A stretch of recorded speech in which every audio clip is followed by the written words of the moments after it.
Happy days మూవీతో entry ఇచ్చి different stories challenging characters చూస్ చేసుకుంటూ ఎలాంటి బ్యాక్గ్రౌండ్ లేకపోయినా కష్టపడి పాన్ ఇండియా స్థాయికి చేరుకున్నాడు young hero Nikhil Siddhartha. Recent గా తాను తండ్రి కాబోతున్నానంటూ భార్య పల్లవి సీమంతం వేడుకకు సంబంధించిన ఫోటో షేర్ చేస్తూ అందరి ఆశీస్సులు కావాలని కోరాడు. ఆ ఇంట్రెస్టింగ్ డీటెయిల్స్ ఏంటో ఇప్పుడు చూద్దాం.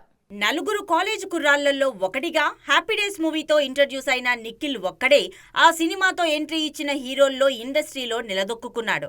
అయితే రీసెంట్ గా తన ఫ్యాన్స్ తెలుగు ఆడియన్స్ తో ఒక గుడ్ న్యూస్ షేర్ చేసుకున్నాడు. త్వరలో తాను తండ్రి కాబోతున్నట్లు అనౌన్స్ చేశాడు. భార్య పల్లవి సీమంతం వేడుకకు సంబంధించిన ఫోటోను సోషల్ మీడియాలో పోస్ట్ చేస్తూ త్వరలోనే మేం తల్లిదండ్రులం కాబోతున్నాం. ఈ విషయాన్ని మీతో షేర్ చేసుకుంటున్నందుకు పల్లవి నేను సంతోషపడుతున్నాం. మీ ఆశీస్సులు కావాలి అంటూ కామెంట్ చేశాడు.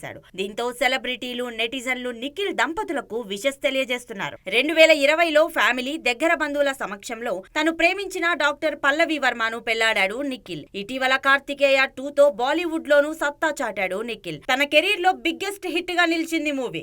తర్వాత స్పై అనే మరో పాన్ ఇండియా ఫిల్మ్ చేశాడు. ప్రస్తుతం స్వయంభూ అనే హిస్టారికల్ బ్యాక్ డ్రాప్ మూవీ చేస్తున్నాడు. పాన్ ఇండియా స్థాయిలో భారీ బడ్జెట్ తో తెరకెక్కబోయే స్వయంభూ కోసం వియత్నాం లో 3 నెలల పాటు హార్స్ రైడింగ్, వార్ సీన్లకు సంబంధించిన ట్రైనింగ్ తీసుకున్నాడు. దీనికోసం కంప్లీట్ డిఫరెంట్ గా మేకోవర్ అవుతున్నాడు నిఖిల్ సిద్ధార్థ.